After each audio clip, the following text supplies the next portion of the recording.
결혼을 앞두고 사랑보다 먼저 확인해야 할 게 있다는 걸 여러분은 알고 계신가요? 그건 성격도 아니고 조건도 아니고 의외로 아주 단순한 겁니다. 돈 앞에서 이 사람이 어떤 선택을 하는가? 이 이야기는 결혼식 2달 전 드레스는 준비됐고 예식장도 계약했고 신혼여행지까지 정해진 상태에서 한 사람이 조용히 결제를 시작하면서 모든 게 무너지기까지의 기록입니다. 지금부터 들려드릴 이야기는 특별히 불행한 사람의 이야기가 아닙니다. 오히려 너무 현실적이어서 어쩌면 여러분의 이야기일지도 모릅니다. 지금 시작합니다.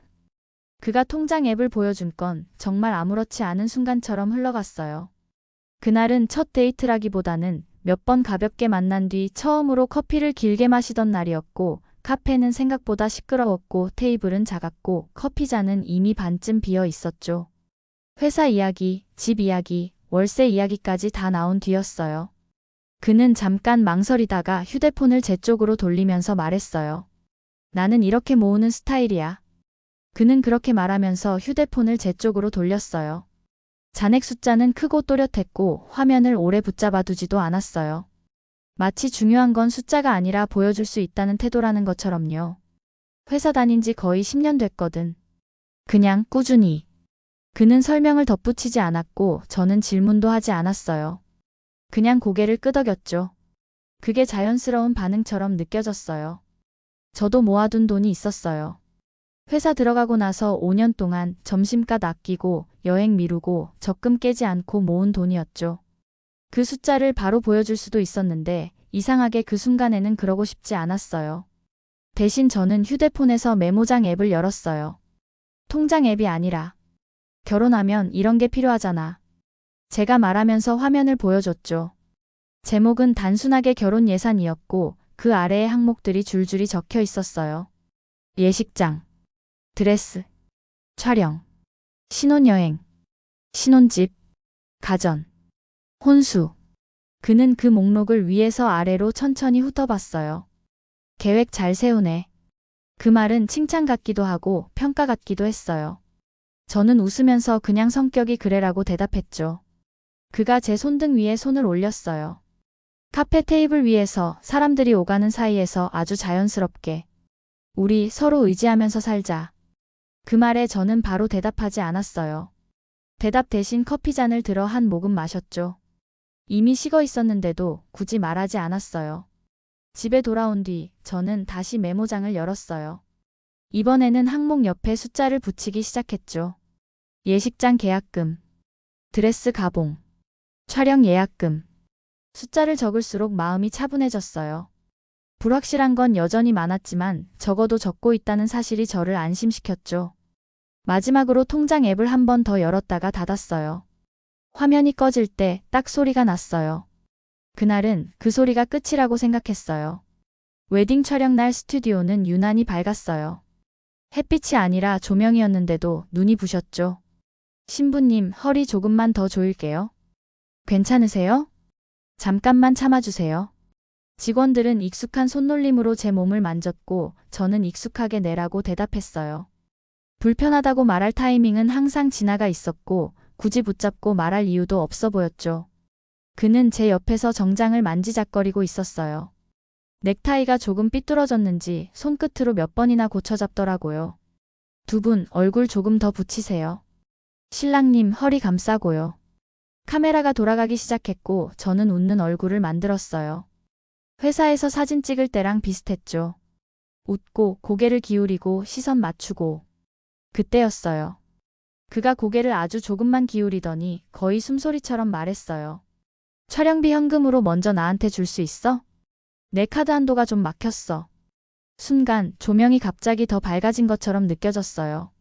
주변에서 직원들이 오가고 있었는데 그 말만 또렷하게 들렸죠. 신부님, 턱선 너무 예뻐요. 지금 표정 좋아요. 저는 고개를 돌리지 않았어요. 대신 핸드백을 열었죠. 립스틱, 카드 지갑, 그리고 휴대폰. 이체 앱을 켜자 수취인 이름이 그의 이름으로 떠 있었어요. 이미 몇 번 돈을 옮긴 적이 있었으니까요. 결혼 준비라는 이름으로. 금액을 입력하고 비밀번호를 눌렀어요. 손이 살짝 떨렸는데 화면이 작아서 아무도 보지 못했을 거예요. 좋아요. 지금 그대로. 플래시가 터졌고 저는 웃고 있었어요. 웃는 얼굴이 굳어 있다는 걸 그때는 몰랐죠. 촬영이 끝나자 직원이 클립보드를 들고 왔어요. 액자 옵션이랑 추가 보정 오늘 결정하시면 할인 들어가요. 다들 하세요. 그는 바로 말했어요. 그건 다음에 할게요. 다음에. 그 단어가 그날 처음 귀에 걸렸어요. 차를 타고 돌아오는 길 그는 운전에 집중하고 있었고 저는 창문에 비친 제 얼굴을 보고 있었어요. 웃음이 아직 얼굴에 남아있는 것 같았죠. 입꼬리가 내려오지 않는 느낌. 그날 밤 세수를 하면서 거울을 봤는데 촬영장에서 만든 표정이 아직 남아있는 것 같았어요. 새벽에 눈을 뜬 건 소리 때문이 아니었어요. 빛 때문이었죠. 침대 난간 쪽에서 파란빛이 새어나오고 있었어요. 그는 침대에 기대 앉아 휴대폰을 세워놓고 차트를 보고 있었죠. 아직 안 자? 제가 말하자 그는 화면에서 눈을 떼지 않은 채 응이라고 대답했어요. 여기서 팔면 바보지. 조금만 더 버티면 반등이 와. 그 말은 저한테 하는 말이 아니라 화면을 설득하는 말처럼 들렸어요. 저는 물을 마시러 일어났어요. 컵을 꺼내고 물을 따르고 한 모금 마셨죠. 컵을 내려놓을 때 톡 소리가 났어요. 카드 한도는 왜 막혔어? 제가 묻자 그는 화면을 한번 탭하고는 말했어요. 아, 그냥. 요즘 쓸 데가 좀 있어서. 어디다? 여기저기. 그게 끝이었어요. 설명은 없었고 질문도 더 이어지지 않았죠. 저는 다시 누웠어요. 불을 끄면 괜찮아질 것 같았거든요. 그런데 눈을 감아도 파란빛이 남아 있었어요. 눈꺼풀 안쪽에서 계속 깜빡거렸죠. 그날은 잠이 쉽게 오지 않았어요. 파란빛이 사라질 때까지 저는 계속 깨어 있었어요. 회사에서 프로젝트가 엎어진 날이었어요. 회의실에서 팀장이 제 이름을 불렀고 저는 자료를 넘기면서 설명했죠. 이 부분은 왜 이렇게 됐어요? 이 리스크는 예상 못했나요? 질문이 이어질수록 제 목소리는 점점 작아졌어요. 회의가 끝났을 때는 다리가 풀린 느낌이었죠. 집에 들어왔을 때 그는 소파에 앉아 노트북을 보고 있었어요. 화면빛이 얼굴 절반을 가리고 있었죠. 오빠, 나 오늘 진짜 힘들었어. 그는 고개를 들지 않고 말했어요. 응. 그래. 잠깐의 정적 뒤에 그가 말을 이었죠. 나도 힘들어. 코인이 8% 빠졌어. 저는 그 말을 바로 이해하지 못했어요. 뭐? 라고 되물었죠. 너는 그래도 월급 나오잖아. 나는 이게 다 진짜 손실이야. 그 말을 듣고 저는 눈가를 닦다가 손이 멈췄어요. 눈물이 흐르는 것도 닦는 것도 멈췄죠. 아무 말도 하지 않은 채 부엌으로 갔어요. 물을 따라 마셨고 컵이 유리라서 손이 차가웠어요. 거실에서는 노트북 펜 소리가 계속 났어요. 윙하고 쉬지 않고. 그 소리를 들으면서 저는 생각했어요. 아, 이 사람에게는 지금 내가 아니라 화면이 먼저구나. 그날은 그렇게 끝났어요. 말하지 않은 문장들이 방 안에 남은 채로요. 그날 이후로 집안에서 숫자가 자주 눈에 들어오기 시작했어요. 전에는 결혼 준비라는 이름으로 묶여있던 것들이 어느 순간부터는 각각 따로 말을 걸어오는 느낌이었죠. 촬영비 150, 드레스 80, 예식장 중도금 200. 계산기를 두드리지 않아도 합계가 머릿속에 남았어요. 지워지지 않는 숫자처럼요. 어느 날 저녁 우리는 식탁에 마주 앉아 있었어요. 반찬은 김치랑 계란말이, 밥은 조금 남아 있었고 TV는 켜져 있었지만 소리는 거의 들리지 않았어요. 저는 숟가락을 내려놓고 말했어요. 우리 결혼 준비 지금까지 얼마 쓴 것 같아? 그는 젓가락을 멈췄어요. 잠깐 생각하는 척하더니 아주 가볍게 말했죠. 한 1,000만 원 정도? 그 말이 너무 가벼워서 저는 바로 대답하지 못했어요. 마치 날씨 어때? 같은 질문에 괜찮아라고 답하듯 말하더라고요.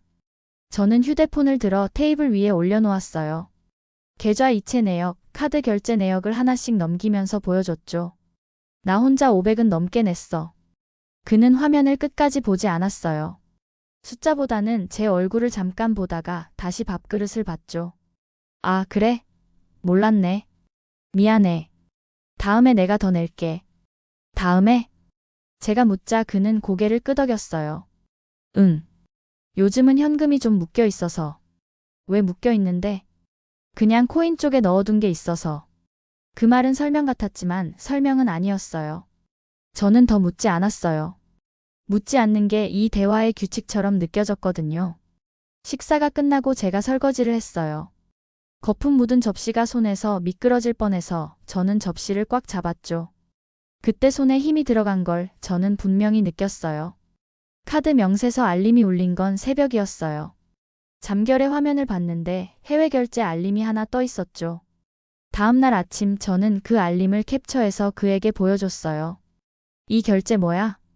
그는 출근 준비를 하다가 화면을 힐끗 보더니 말했어요. 아, 테스트 좀 해봤어. 무슨 테스트? 시스템 확인. 곧 취소될 거야. 그 말은 늘 같은 톤이었어요. 괜찮다는 말, 걱정 말라는 말, 설명하지 않아도 된다는 말. 며칠 뒤에도 취소는 되지 않았고 알림은 또 왔어요. 이번에도 새벽이었죠. 아직 취소 안 됐는데? 제가 말하자 그는 짜증이 먼저 나왔어요. 아니, 된다고 했잖아. 왜 이렇게 집요해? 그 단어가 공기 중에 걸렸어요. 집요해. 그 말은 질문을 막는 말이었어요. 제가 묻는 게 문제라는 뜻이었고 그 순간부터 저는 더 묻기 어려워졌죠. 그날 밤 저는 메모장에 날짜와 금액을 적었어요. 그리고 그 옆에 작게 이렇게 적었죠. 집요해. 그 단어를 적으면서 저는 처음으로 아, 이건 그냥 예민함이 아니구나라는 생각을 했어요. 친구들을 만난 건 브라이덜 샤워라는 명목이었어요. 케이크 위에 작은 신랑 신부 피규어가 있었고 누군가는 사진을 찍으면서 말했죠. 와, 이제 진짜 결혼이네. 술잔이 몇 번 오가고 자연스럽게 이야기가 흘렀어요. 그러다 누군가가 말했어요. 요즘 남자들 다 투자 좀 해. 그래도 결혼은 현실이잖아. 다른 친구도 맞장구를 쳤어요. 이 정도로 파혼하면 나중에 더 좋은 사람 못 만나.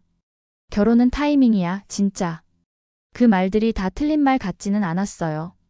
그래서 더 곤란했죠. 집에 돌아오는 길에 엄마한테서 전화가 왔어요. 요즘 준비하느라 힘들지? 응. 결혼 앞두고 예민해진 거 아니야? 남자 자존심 건드리지 말고 내가 좀 이해해. 알겠어. 전화를 끊고도 휴대폰을 한참 쥐고 있었어요. 결국 화면을 뒤집어 테이블 위에 엎어두었죠. 검은 화면에 제 얼굴이 흐릿하게 비쳤어요. 그 얼굴은 늘 참는 쪽을 선택하는 얼굴이었어요.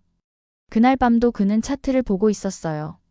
침대 옆 파란빛이 방 안을 채우고 있었죠. 그때 예식장에서 문자가 왔어요. 오늘까지 입금 안 되면 자동 취소됩니다. 저는 그 문자를 몇 번이나 읽었어요. 그는 보지 않았고 말하지도 않았죠. 결국 저는 거실로 나왔어요. 노트북이 테이블 위에 그대로 놓여 있었고 화면은 꺼져 있었지만 브라우저 탭은 남아 있었어요. 커서를 움직이자 화면이 켜졌고 이미 열려있던 탭들이 그대로 보였어요. 업비트, 빗썸, 바이낸스. 로그인 화면이 아니었어요. 차트와 잔액 화면이 바로 떠 있었죠. 잔액은 전부 0원이었어요. 뭐지? 거래 내역을 눌렀고 스크롤을 내릴수록 파란 숫자가 끝없이 나왔어요. 마이너스 340만, 마이너스 520만, 마이너스 1200만. 저는 엑셀을 켜서 내역을 복사했어요. 붙여넣고 또 붙여넣고 손은 멈추지 않았어요. 마지막으로 선물 거래 탭을 눌렀어요.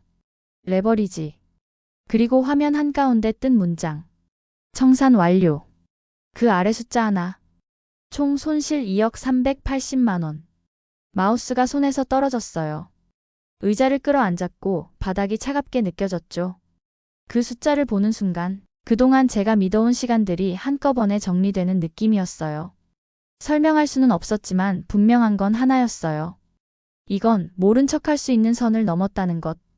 그날 저녁 나는 노트북을 식탁 위에 올려두었어요. 엑셀 파일을 열어둔 채로요. 일부러 숨기지 않았어요. 덮어두지도 않았고 각도를 조정하지도 않았죠. 그가 집에 들어오자마자 그 화면을 봤어요. 눈이 잠깐 커졌다가 바로 굳었어요. 봤어? 그가 먼저 물었어요. 그 질문은 봤어? 라기보다는 어디까지 봤어? 에 가까웠죠. 응. 그는 가방을 내려놓지도 않은 채로 의자를 끌어당겼어요. 화면을 가까이 들여다보면서 말했죠. 미안해. 근데 그건 내가 말하려고 했어. 5천이라고 했지. 제가 말을 끊자 그는 잠깐 멈췄어요. 그리고 바로 설명을 이어갔죠. 그건 원금 기준이야. 레버리지는 다르게 계산해야 돼. 빌린 돈은 빚이야. 제가 그렇게 말했을 때 그는 고개를 저었어요. 그렇게 단순하게 보면 안 돼. 복구되면 돌려줄 수 있어. 진짜로. 그는 복구라는 단어를 여러 번 썼어요. 마치 그 단어를 많이 말하면 화면의 숫자가 바뀔 수 있다는 것처럼요. 너는 이런 거 안 하니까 이해 못 하는 거야. 월급만 받아서 사는 사람들은 이런 감각을 몰라. 그 말이 나왔을 때 나는 바로 일어나지 않았어요. 노트북을 닫지도 않았고 자리를 뜨지도 않았죠. 리스크 없이는 평생 거기서 거기야. 난 평생 월급쟁이로는 못 살아. 그는 점점 목소리를 높였고 말은 길어졌어요. 설명은 많았고 책임은 점점 흐려졌죠. 민식이 형이 이걸로 10억 벌었어. 나라고 못 벌 이유가 뭐야? 나는 그 말을 들으면서도 계속 앉아 있었어요. 이상하게도 자리를 뜨는 게 더 어려웠거든요. 내가 먼저 일어나면 이 모든 게 내가 끝낸 일이 되는 것 같아서요. 그래서 나는 그날 끝내지 못했어요. 대신 그의 설명을 끝까지 들었죠. 며칠 뒤 그는 진지하게 얘기할 게 있어라고 말했어요. 그 말은 늘 좋은 소식 앞에서 쓰는 말처럼 들렸죠. 하지만 이번에는 아니었어요.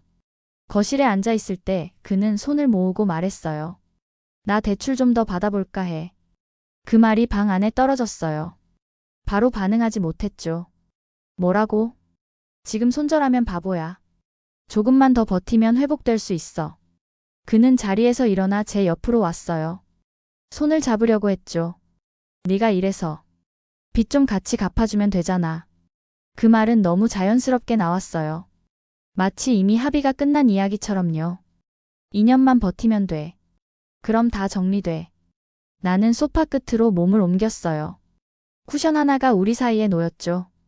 그는 그 쿠션을 밀었고 나는 다시 제자리로 놓았어요. 내가 그걸 왜 갚아? 내가 묻자 그는 잠깐 놀란 표정을 지었어요. 우리가 결혼할 거잖아. 그 우리라는 말이 갑자기 계약서의 문장처럼 느껴졌어요. 그는 다시 손을 뻗었고 나는 손을 무릎 아래로 숨겼어요. 그날은 이 사람에게서 도망치고 싶다기보다 이 사람의 논리에서 빠져나오고 싶었어요.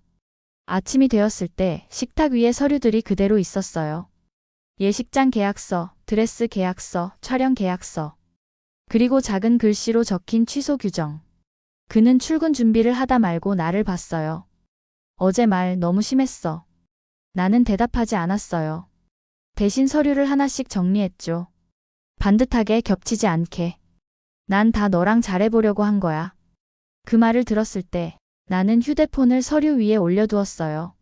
메모장 화면이 켜진 채로요. 우리 결혼 그만하자. 그는 잠깐 웃는 것 같았어요. 웃음인지 어이없음인지 알 수 없는 표정으로요. 야, 갑자기 왜 그래? 예식장도 취소할 거야.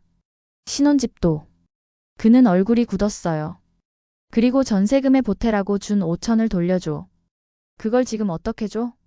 못 돌려준다는 게 말이 돼? 그는 목소리를 높였어요.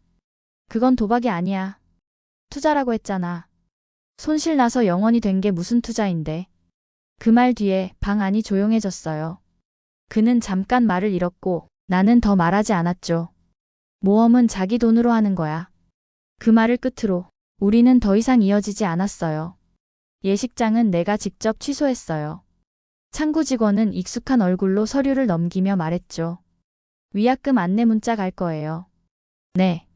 그 말밖에 하지 않았어요. 그날 집에 돌아와서도 문자를 바로 열지 않았죠. 휴대폰을 테이블 위에 엎어두었고 검은 화면에 불빛만 스쳤어요. 6개월 뒤 그에게서 메시지가 왔어요. 나 다시 일어섰어. 이번엔 성공했어. 아래에는 빨간색 숫자가 찍힌 캡처가 있었어요. 820만. 봤지? 내 말이 맞았잖아. 나는 그 메시지를 읽고 아무것도 쓰지 않았어요. 휴대폰을 다시 엎어두고 불을 껐죠. 그날은 파란 빛도 없었고 파란 숫자, 빨간 숫자도 보이지 않았어요. 그저 조용했어요. 사랑이 끝났다고 해서 항상 패배한 건 아닙니다. 어떤 끝은 관계를 잃는 대신 자기 자신을 지켜낸 선택이기도 하니까요. 이 이야기가 지금 누군가의 마음에 작게라도 멈칫하는 순간을 만들었다면 그걸로 충분하다고 생각합니다. 비슷한 이야기가 궁금하시다면 구독과 좋아요, 그리고 알림 설정까지 눌러주세요. 다음 이야기도 쉽게 말하지 못했던 현실을 조용히 하지만 끝까지 들려드릴게요. 지금까지 들어주셔서 감사합니다.